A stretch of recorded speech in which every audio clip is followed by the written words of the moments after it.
how your screening process went. Can you tell us a little bit about your satisfaction level with that? Well, I'm very satisfied that these are genuine and good people who are speaking truthfully. Not of 400 people that I'm dealing with, not 20 times this number. Have I been fooled? Yeah. I'm an emergency doctor. Let me say something. People come into the emergency department with flank pain, riding on a stretcher. What have they got? A kidney stone, right? Yeah, well, some of them go into the bathroom, prick their finger and squeeze blood into the water, the urine sample, to show that they have blood in their urine so they can get a narcotic injection. Now, have I been scammed as an emergency doctor? Because, I'm bright enough to kind of know when I'm being scammed. But have I occasionally? Yeah. Is it possible? It's possible. Is it likely? No.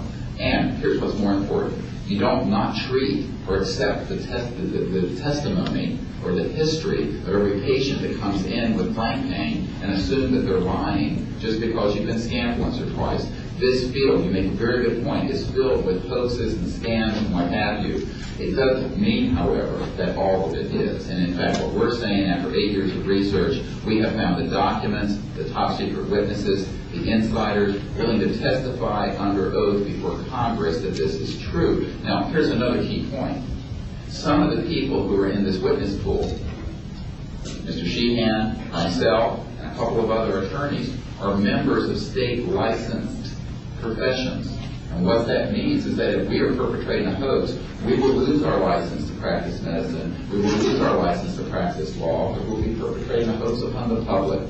So what I would say to you is that the group of people before you are very credible, and the others whom we have identified are. We are not the CIA. We have not been able to do a $50,000 background check on each person. I'll give you that caveat. But we have done very serious interviews and vetting. And by the way, these people have presented their DD-214s, their defense forms, other documentation that show the two DD-214s and others that show that they were in the military at a certain place and a certain time. So we're very comfortable that, in fact, that the weight of the testimony will carry the day here and that this is real.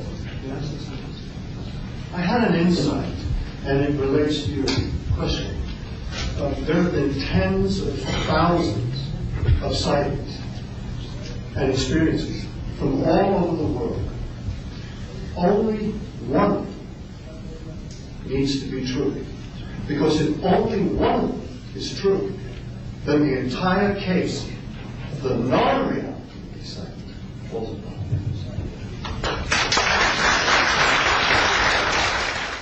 Such evidence out of the public domain, yes.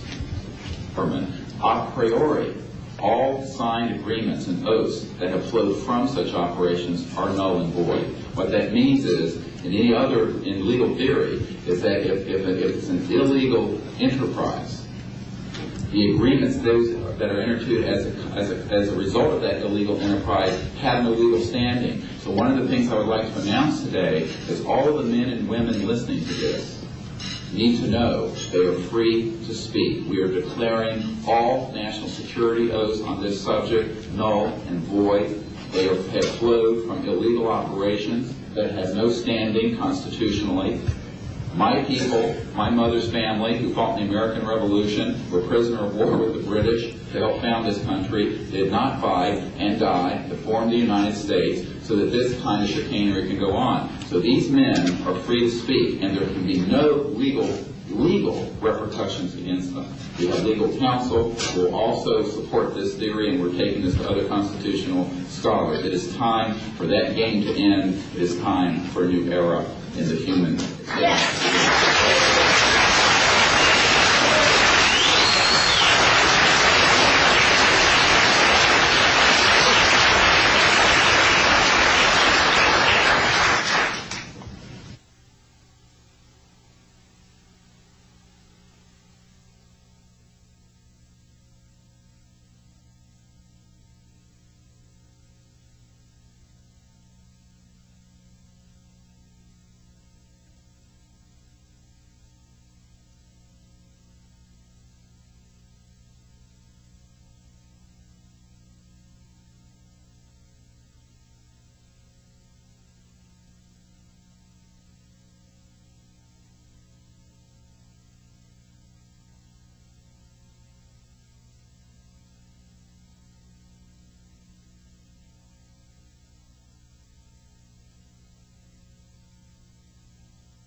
escape the oversight of the president. We know for a fact that this has happened. I personally briefed President Clinton's first CIA director on this. I was informed that they had no access to these projects, although they knew they existed. I was told the same thing by the senior investigator for the Senate Appropriations Committee, a man named Dick D'Amato, who in 1994 told me that there were somewhere between $40 and $80 billion a year going into these classified projects, and that he, with a subpoena on behalf of the Senate and a top-secret clearance, could not penetrate them. He told me these were the varsity team of all black projects, covert projects. So this is really serious stuff, and it brings into question, have we gone down the road that Eisenhower warned us about a little too far when he said, beware of the military-industrial complex, that it can escape the checks and balances of our democracy. And I think on this particular issue, it in fact has, and it's time for the Congress to represent the people in this regard and to reassert its oversight of these projects. One last question. When you talk about putting the checks and balances back into place, talk about the passion of these people, if you would. How confident are they? Well, they know what they saw. I mean, these are men ranging from Air Force and NRO officials to people who have been contract agents for the CIA to people who have been pilots in World War II and are heroes of our country, the greatest generation that Tom Brokaw talks about. And so what I have to say to you is that these people know what they saw. They're not going to be speaking about anything except what they directly witnessed. And we're not talking lights in the sky and swamp gas. We're talking people who have actually retrieved extraterrestrial vehicles who are going to be here today. Very good. We'll take one picture of it. That's concrete and that's based on reality. But anyone who does further research in this field will find that they are not hostile. None of them are hostile. They have shown us that they can shut down missile silos and rockets. They have not destroyed us, and they've been here for tens of thousands of years. We know of 50 years worth, more or less, of secrets. We know of major. And the fact is, this hybrid breeding program that keeps being referred to? well, again, we're not dealing with these kinds of things. We are dealing with credentialed, unimpeachable witnesses here who have worked in projects. We're not dealing with that. We're dealing with what we know. What we know is that these are not hostile entities. I don't know how to explain this to you except that people here, we're all still here. The world is still here. And they have shown us what their technology is capable of doing. And you can yet imagine, and you can hear from witnesses who've worked in fields of re-engineering, back engineering, what kinds of technologies can come out of this to literally save people from the suffering that's going on right now. I don't doubt the possibility of that. Yes, and that's what this disclosure is about.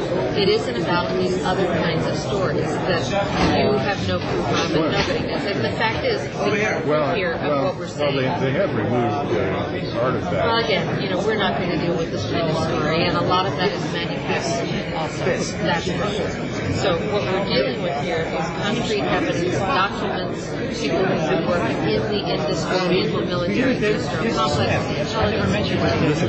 I work in the MX Pistol, and I would, if I went public with that whole theory. So you can imagine.